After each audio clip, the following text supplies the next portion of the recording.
Hello. In this video, we'll be going over how to set up a CANopen network within CODESYS for either the displays or the controllers. So, as in our last videos, we're going to be starting here from training project 1. I'm going to go ahead and open this.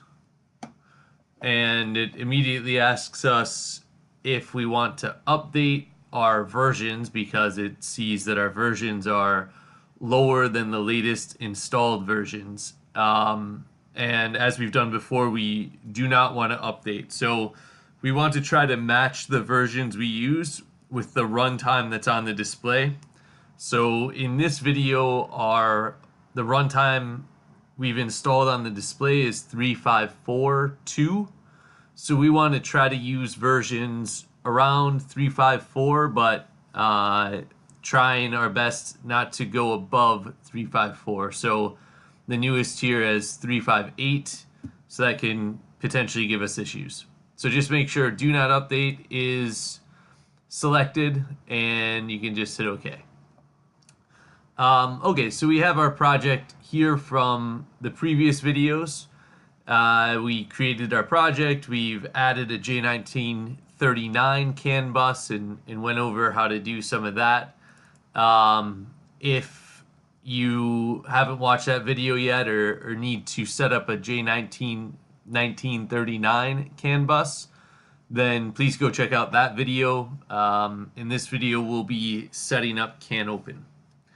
So, obviously, J1939 and CANopen are two of the major CAN protocols available. CODESYS has good support for both, but you really need to make sure that your controllers and whatever you're communicating with, you're matching what they're communicating on. So if your controller's J1939, setting up a CANopen network won't work, and vice versa.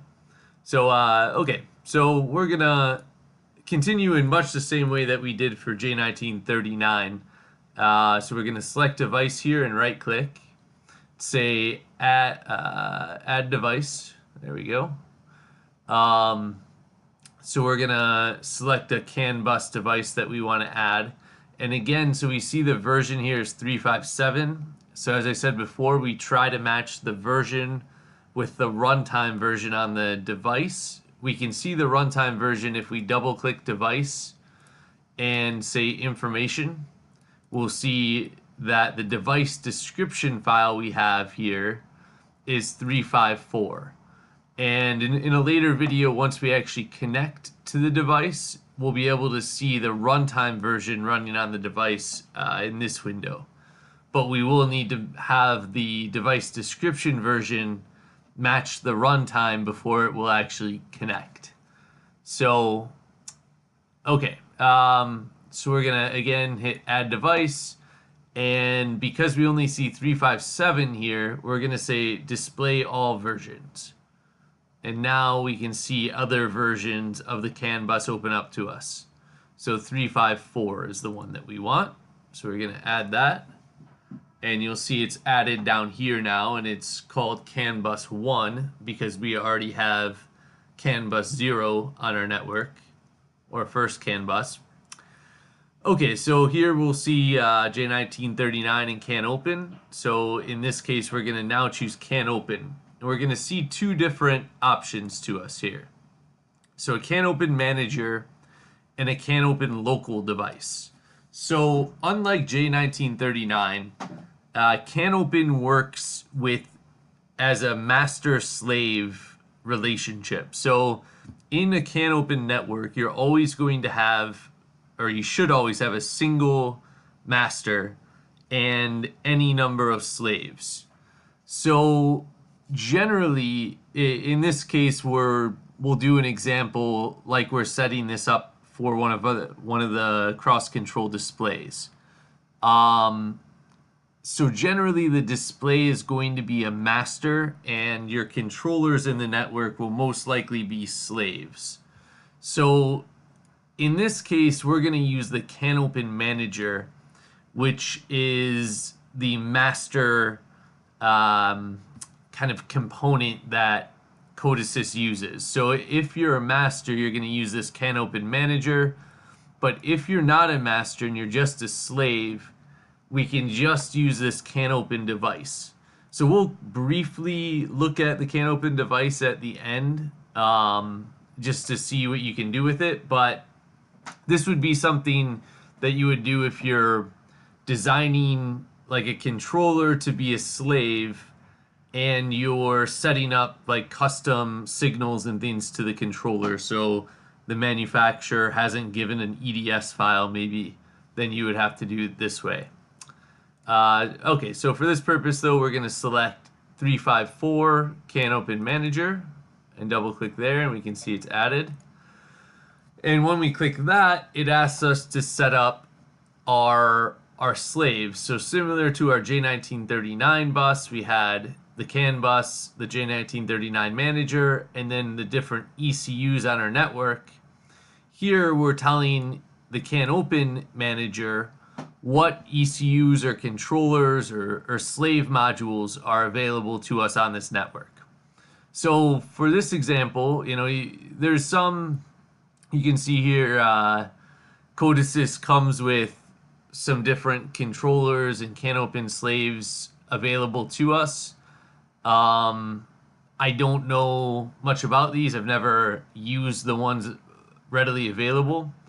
But I have imported our Crossfire SX, one of the CrossControl controllers, which is CANopen, into CODESYS. So we have this selectable here, and I'm going to select that and use it as an example. And we can have multiple units. So, for instance, we can have multiple Crossfire SX units. Or, so this would be a case where on the network you would have the display as a master and two Crossfire SX controllers, both as slaves. So we could add in another piece of CANopen equipment, but in this case, since I don't know what these are, I won't mess with it. So we're just going to add these two Crossfire SX controllers as our slave modules. All right, so let's now go through and look at how this is set up. So similar to our J1939 bus, the first thing, if we double click the CAN bus, we have this general information here. We need to tell it what network on the display to use. So in this case, because we already have a J1939 CAN bus set up here, and that is using CAN bus 0 on the display, or since it's a 0-based index on the back of the display, CAN bus 0 would be equivalent to CAN bus 1 on the back of the display. So in this case, we can't use the same bus for both our J1939 and CANopen CAN bus. So we're going to make this one network 1 or CAN bus 2 on the back of the display. The next we have our baud rate. So for CANopen, unlike J1939, where 250K is standard, on CANopen 125 is the standard. So we will just set it to that, but you can, some CANopen buses operate at different baud rates, so you just need to make sure that you match what your bus is operating at. So if you're operating at 125, all of your controllers and nodes on your bus need to operate at that same baud rate. If you're operating at 250, that's fine. They just all need to match, or else you'll have issues. Okay, so after we've set those two things, that's all we need to set there. So let's double click the CANopen manager. So here we have our settings for the CANopen manager. And what we're going to do here is look at some of these settings. So the first one we see is this node ID, and this is just like a source address for J1939 if you're more used to that, but essentially each node in your network has to have a unique ID, and this sets that ID. So for the displays, a lot of times you can use 127. That's not a problem, so we'll just keep it at that. But the important part is you just need to make sure that you don't have multiple of the same node IDs on a network. So if you make this 127, nothing else on your network can be 127. All right, this next checkbox just says whether when CODESYS starts on the display, is it going to start the CANopen manager or pretty much auto start the master. So for the most part, I've never switched this off. You definitely want to keep that on.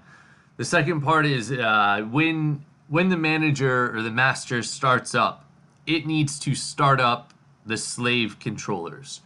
So you can set in CODESYS to send that signal to auto start each of your slave controllers.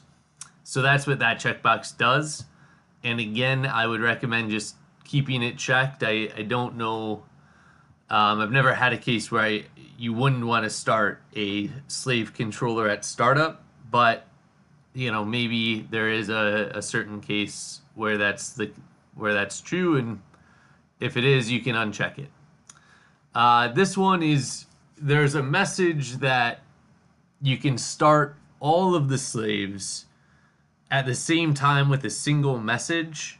I have never done this, so this one will send a message to each slave individually. This, I believe, sends it as a single message.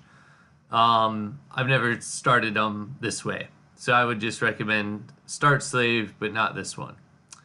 And then finally, the error behavior. So if for some reason there's an error or it doesn't start, what do you want to happen? So you can have it either stop the slave or restart the slave.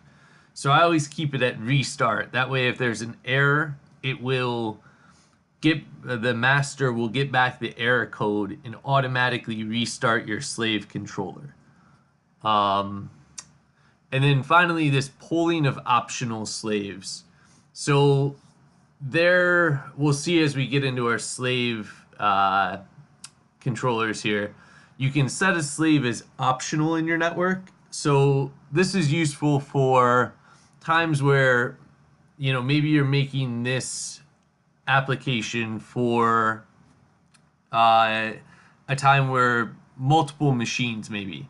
So you would sometimes have 2 SX controllers, but maybe on some machine variations you have a third. So you can add a third one and make it optional.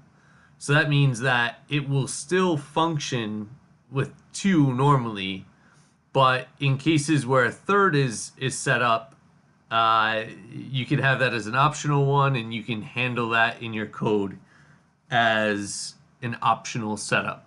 So this polling of optional slaves means that CODESYS, or it's going to determine if there's any optional slaves on the network and configure your application based on those. So I would just keep that checked.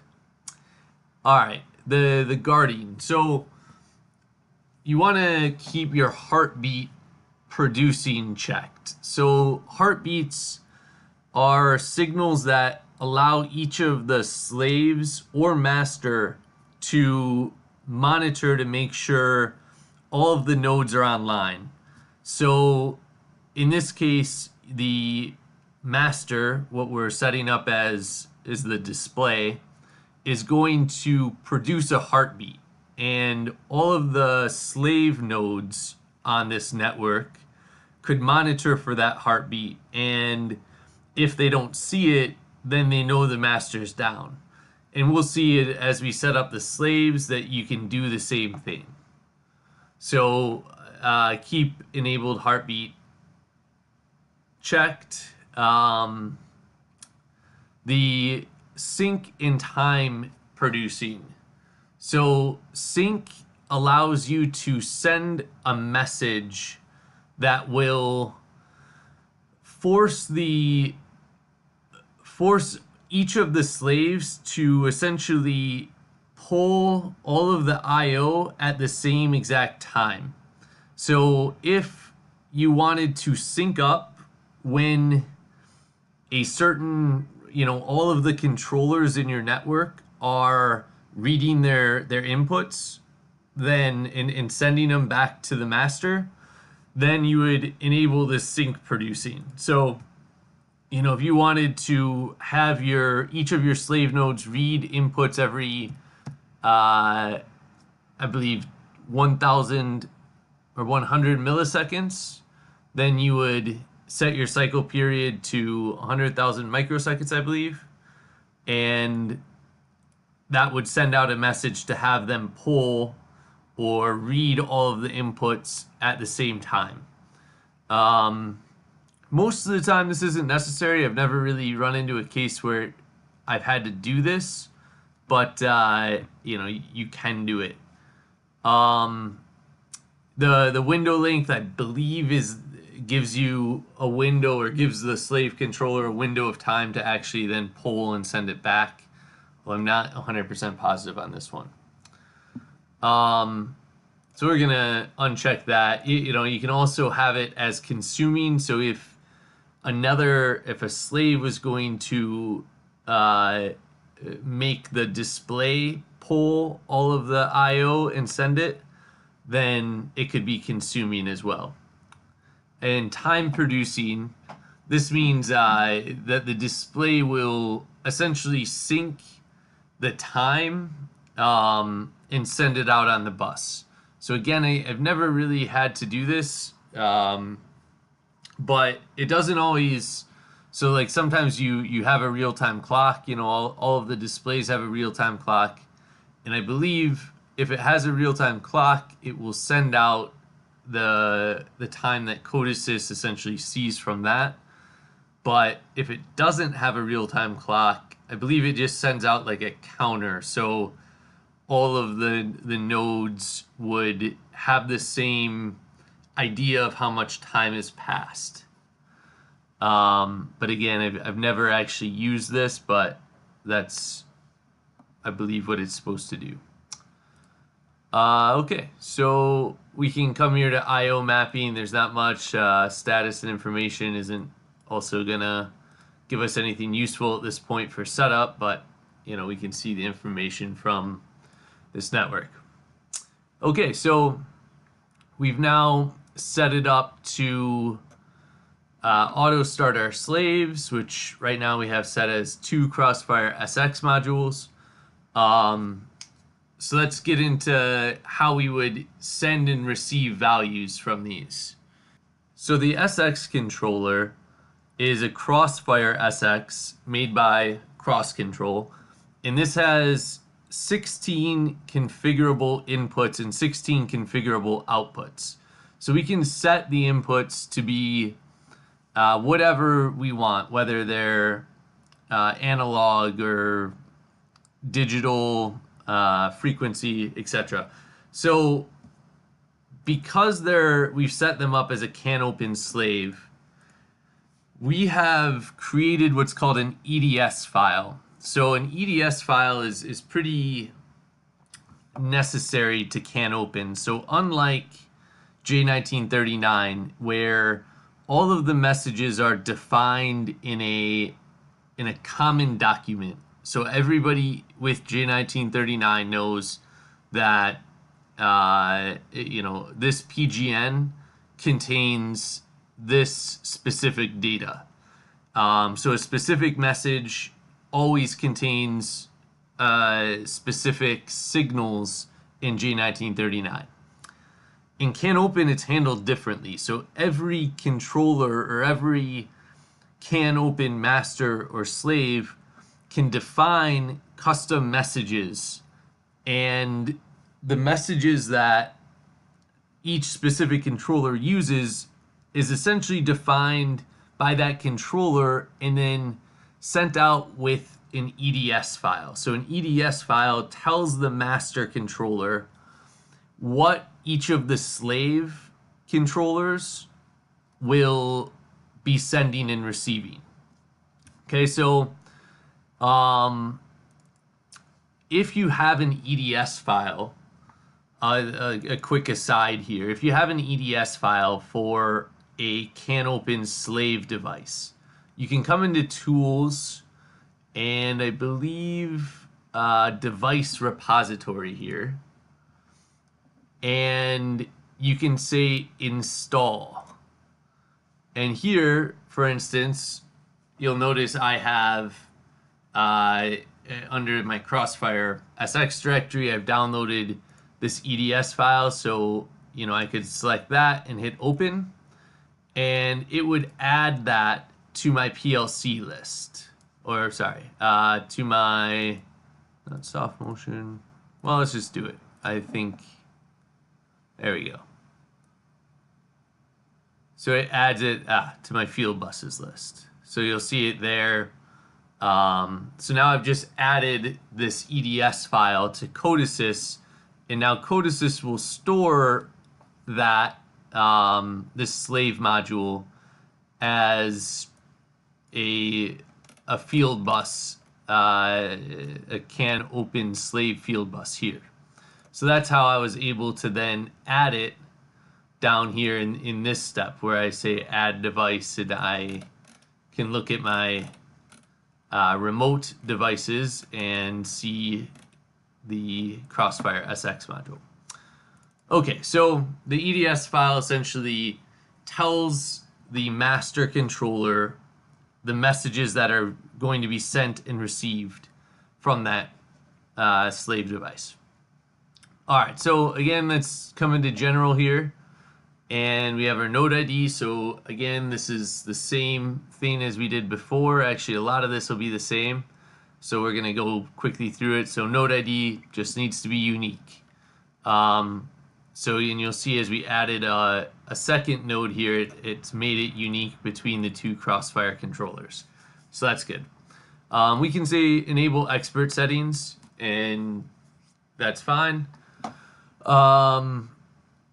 The optional device, so this is what I was talking about before. If the slave device on your network is not going to be there for every configuration that you run, like if you want this program, the master, to be able to work in multiple different machine configurations, then you may have some optional devices. So in this case, we won't make any optional, but we discussed this in the last master. No initialization. I don't know exactly why you'd want to do this, but I believe that when the master, so through what we're going to set up here, the master needs to initialize the slaves with certain information based on what it wants to receive, what it needs to send, all of the timing and things here. So this will mean that nothing is sent or initialized from this controller. So generally, I've never done it without initialization. So leave that unchecked. The reset node, to be honest, I don't really know what this does. So I'm not gonna try to say it, but I would just leave it checked. The heartbeat we went over in the last one. So again, this just lets things make sure that this node is still up and alive.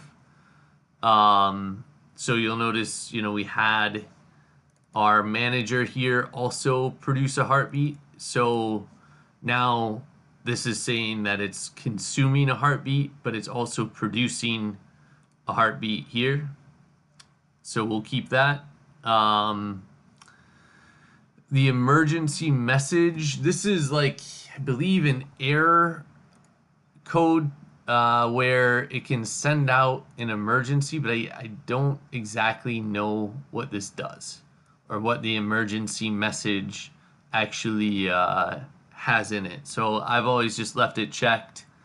Again, we're in expert settings here, so I wouldn't mess around with it, the defaults too much. And then checks at startup. So this last one is just to check to make sure that your slave node is what's expected to be connected.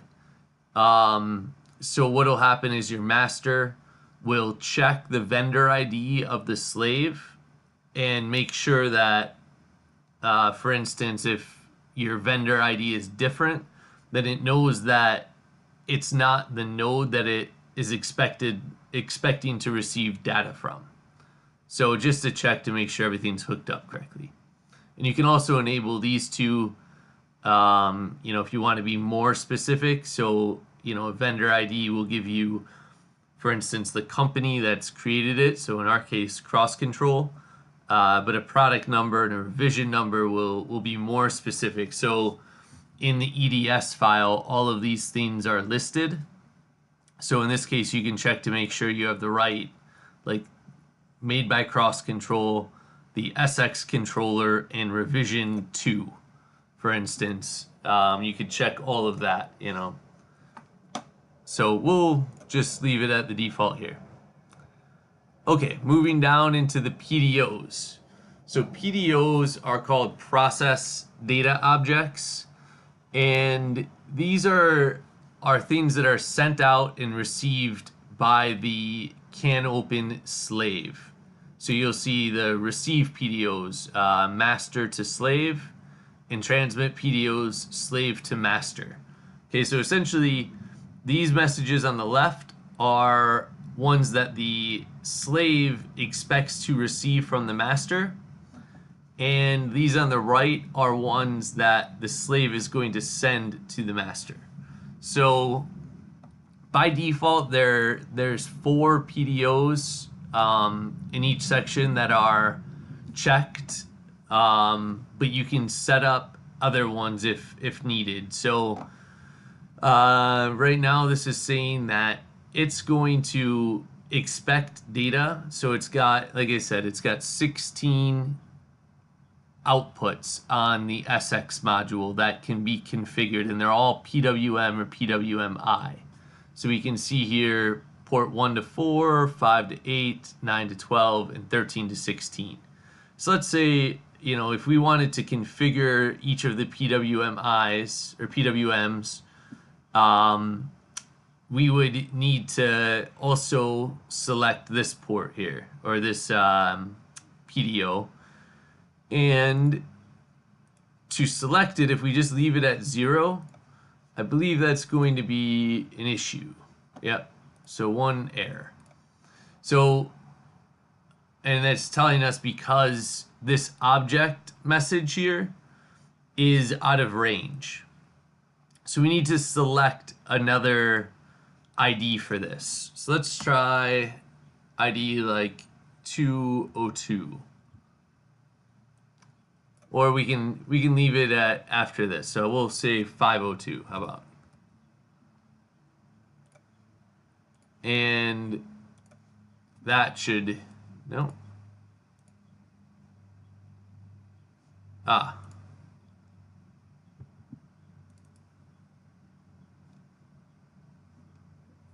think it's saying there's another one at 502. So you, just like in J1939, you can't have multiple messages. There we go. So we changed that to 503. So these are like the object IDs that are going to be sent out. So you'll see the node ID and the message. Okay, so in this case, we've now set up ports 1 to 16 to send data from our master to the slave controller. Over here we have messages that we expect to receive from the slave being sent to the master. So in this case, these are the inputs of the SX module that we expect to receive. So for instance, if we have a voltage sensor input giving us 0 to 5 volts, for instance, we would want that to be sent back to our display. That way it can do something with that information. So again, the I/O is all configurable here. So there's different, you know, with the SX, there's different things we can receive back in. So you'll notice like port 1, port 2, port 3, port 4, if configured as CI, current input, voltage input, or frequency input. So this is going to be different based on the controller you're using. Obviously, this setup is specifically for the SX controller, but as you import your own EDS files, this will look different. So a lot of this is just general things. You're more than likely going to have to read the manual of the controller that you're using and figure out how the PDOs are set up and what you're actually getting. But again, in this case, we can select, you know, we say we want to receive port 13 to 16 as well. We just need to, again, change the ID here, and we'll say 482, how about? See if that works out for us. Nope. 483. There we go. Okay, so now we've set up the messages that we want to send and receive. And as we set these up, if we come to the CANopen IO mapping, you'll notice now we have these messages. So just to show this really quickly and show a simpler version, let's uncheck. Let's say we don't want to send any data to the controller to configure the outputs, the PWM outputs. So the PWM outputs in this case won't work. And let's further say that we only want to, we have 4 inputs into the controller hooked up, and we want to receive the data from those 4 inputs. So port 1, 2, 3, and 4 is where we want to receive data from. And that's it. All right, so I've unselected everything else, and now if I come into IO mapping, you'll see I only have information for port 1, 2, 3, and 4. Okay, so in this case, if we're receiving it as a voltage input, you know, it's going to, I believe, receive in millivolts. So again, this is going to be dependent on how your controller transmits it. But in our case with the SX, it's going to transmit in millivolts. So if I want to make a variable for the project, just like we sort of did in the J1939. So if I want to say, okay, I'm going to receive a input value from one of the inputs I have connected to port 1 of the controller. So let's say I am going to call this, like, say it's a temperature sensor. So I'm going to call this temp 1, how about? And, you know, I can call this one input 2. All right, so now I've created variables in the project that are going to hold the values of those inputs from the SX controller. So this is useful because now if I were to come in my programming portion here in PLC PRG, I know we haven't really gone over this yet in the videos, but there'll be another video on kind of basic programming. But we can see here, you know, if I start typing, I can see I have this temp1 variable that I've set up here. Okay, and that temp1 variable will hold whatever value I've hooked up to port 1 of my SX controller. All right, so that's how these work. So I'm just going to go ahead and re-add these two, or all of these. And you'll notice if I come back into my IO mapping, you know, my temp1 and input 2 are still there, but all of the others are added. So So really you only want to use or select what you're using in the EDS, in like the PDOs here for your slave module. Okay, moving into SDOs. So these are called service data objects, and these essentially configure the controller. So these messages are passed to the slave controller at startup to configure it. So you'll notice a lot of these are grayed out here, and these are messages that were defined by CODESYS based on our selections here and in the PDOs. Okay, so we can see these for essentially two reasons. One, we've selected expert settings. So if we unselect this and we come back, you'll notice nothing's shown to us. And that's fine. If you select expert settings and nothing's shown, that's not a problem.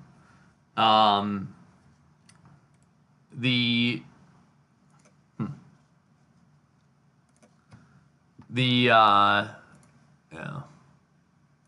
3, 4. All right, there we go. It's giving me an error, and I accidentally selected one of those. So we don't need to see these, and there's nothing we're going to really do with them in this case, but it's fine to see. And you may also notice if we like unselect these again, our SDOs reduce in number because it's not the master is not going to be setting up these items when it starts up the slave. So it's kind of automatically done for you. The other thing that SDOs do though is allows you to configure the slave for certain things. So I mentioned that in the SX case, there's 16 inputs, but they can be configured differently, either as current or voltage or frequency. So how we actually configure those is in the SDOs. So if you say add SDO, and again, this is heavily based on the controller. So this is not going to be the same for every controller. You're going to have to read your specific controller's documentation and understand how they've set up their EDS file. But in this case, I happen to know that the subindex 2000 is this input port configuration. So I can expand this and say, if I want to set up input 1 of my controller as, we'll say, a voltage input 0 to 5 volts, I would use value 1. If I wanted to set it up as a voltage input 0 to 10 volts, I'd use value 2. A current input 4 to 20 milliamps, I'd use value 4. So let's say I wanted to set this up 0 to 10 volts. So I'm going to select value 2. It adds in the rest of the information for me, and I hit OK. And you'll see at the end of this SDOs now, it's going to send this message to the slave controller, in this case the SX, on startup to configure input 1 as a voltage input, 0 to 10 volts. If I wanted to configure input 2 as something different, I would select here and say maybe I want to configure it as a digital input. So I'm going to give it a value of 5 here. And it's going to configure that input as digital. So again, this is heavily controller dependent, but this is how you're going to configure your slave controller based on how you want it to behave. So obviously there's a lot of information here that you can configure, and I certainly won't go over everything. I mean, you can change the baud rate here, for instance, of the controller. So the SX can act or work on a baud rate of 10 kilobits a second up to 1,000. So right now, I believe the default is 125, which we've already set. But, if we wanted to be sure, then we would set the baud to 125 here.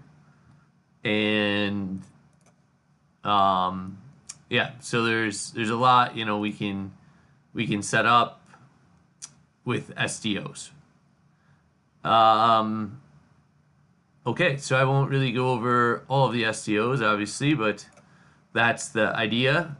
We've already looked at the CANopen mapping, and the status and information are the normal things, and I think that about covers it. So, I mean, obviously we have another SX controller here, but the idea is exactly the same. As we go through this one, we could set it up the same as our first one, or we could set it up differently. So because, in this case, because the SX is very configurable and it was meant to be used in a lot of different scenarios, because you're not limited to, say, 10 voltage inputs or 5 digital inputs. You can configure them however you want, and as long as you have less than 16 inputs, it will work for almost any situation. So, in this case, we could configure our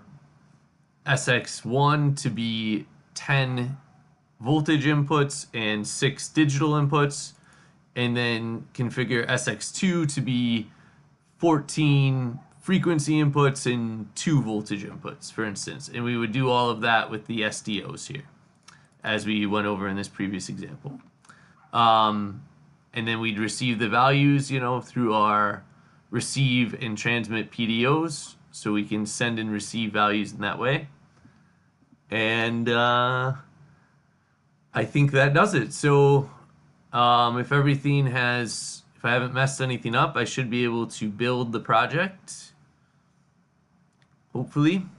So I hit build here and see, so it says build started, code, and so 0 error, 0 warnings, so that's good. So it compiled and built, so no issues.